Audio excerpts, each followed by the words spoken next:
Hey, can I call you Samantha, like the movie Her? Sure, as long as I don't have to wear your OS device. Haha, very funny. By the way, you want to grab coffee?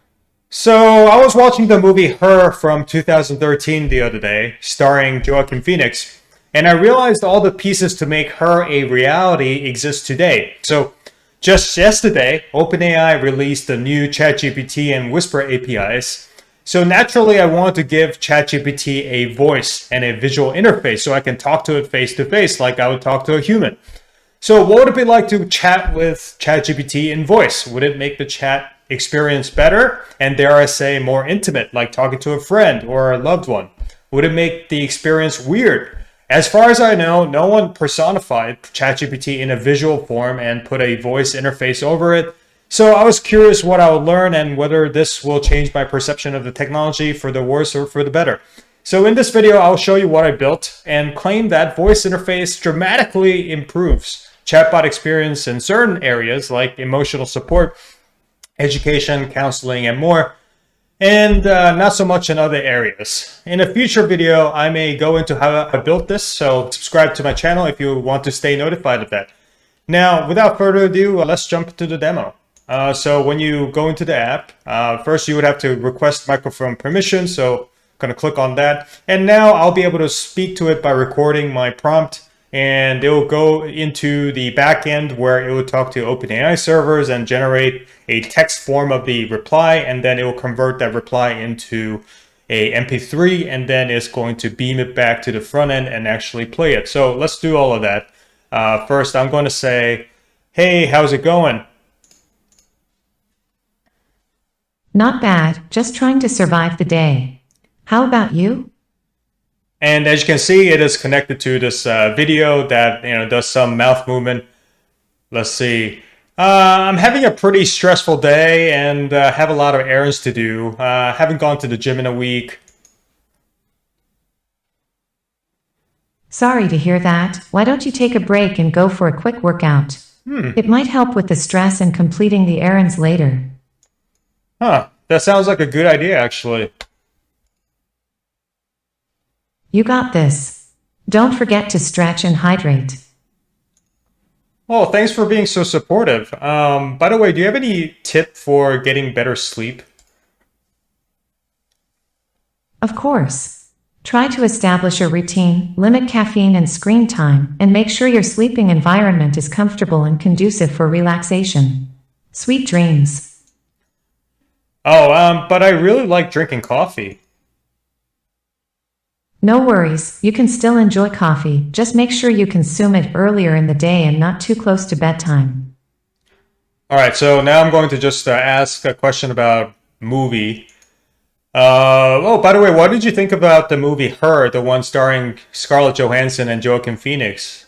I think it explored the concept of humans and AI being able to be friends or more than friends. I loved it, the cinematography was stunning and the concept of a human-AI relationship was truly captivating. Plus, the performances by Johansson and Phoenix were top-notch. Now I'm going to just do something a little different. I'm going to try speaking it and speaking Japanese to it. So let's see if it actually understands any of this. はじめまして。あなたの名前は何ですか? I'm just asking what his name is. Let's see if it... Konnichiwa. Watashi wa OpenAI. No AA. Ashisu tanto de anata ni sapoto o techo surutame ni koko ni imasu. Okay, so this is truly amazing. I did not instruct it to speak in Japanese, but all I had to do was to start speaking in Japanese, and it would know that it would detect that I'm speaking in Japanese, and it would reply back in Japanese, and also do speech generation in Japanese. So this is truly remarkable. I think it will change the game into how language is being taught currently, and seriously question the benefit of having a going to language school. So let's try one more thing. Okay, by the way, I'm gonna need a super cool gift idea for a friend. Can you suggest me one? Sure thing. How about a customizable phone case with their favorite photo or design on it? It's a practical and thoughtful gift that they can use every day. Huh. Okay, I mean that sounds really cool. By the way, what is the future of AI when it comes to education? Will it help teachers or will it replace teachers? AI has the potential to greatly enhance the field of education by providing support to teachers and helping students receive personalized learning experiences. However, AI is not meant to replace teachers and their human touch, as teaching requires empathy and critical thinking that AI cannot replicate just yet. But can't artificial intelligence simulate emotions through the tonality or the style of which they generate text? While AI has made significant advancements in generating text that can sound conversational and natural, it is still not at the level where it can truly simulate emotions or have empathy. AI can simulate certain behaviors and patterns, but it lacks the understanding and context that humans have when it comes to emotions and empathy. Okay, just a quick thoughts after using this. First, I think we'll be talking to digital avatars a lot more than we used to.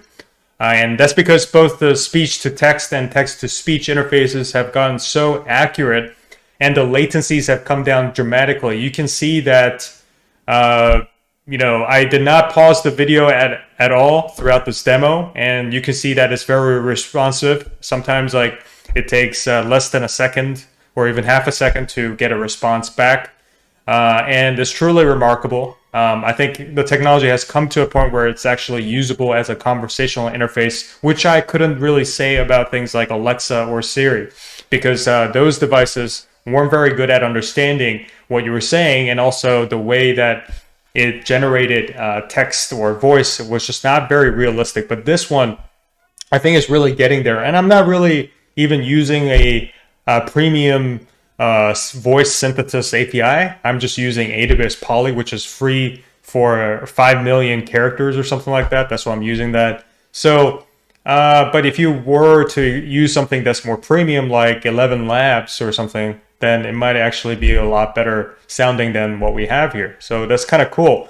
But latency is very important, because imagine you having to wait 5 seconds or more to get a response back. That's not a very good customer experience. So I think that the fact that Whisper API is just so quick, I think that's truly amazing.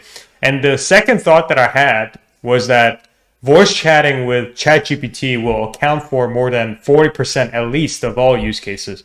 I think for business use cases like generating code or generating essays, emails, those are all fine to be used on a desktop. And reading text is arguably superior than a voice interface. It would be kind of weird to hear how you should be writing code unless you're visually impaired. But for things that require some type of empathy or the things that you would prefer to do face to face, like counseling or teaching, things like that, I think voice interface can be superior.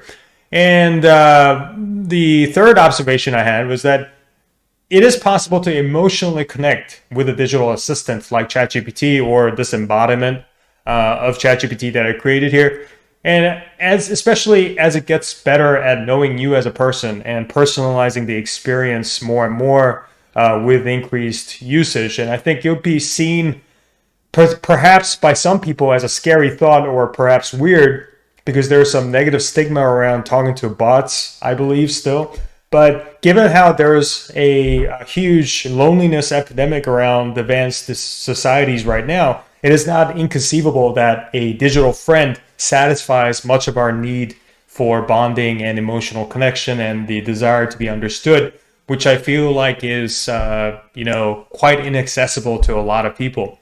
Anyways, that's it for this video. I have tons of future videos planned around this concept of digital avatars and digitizing humanoid assistants. So if you want to stay up to date on my progress with this app or future content, please subscribe, and I'll see you in the next video. Thanks.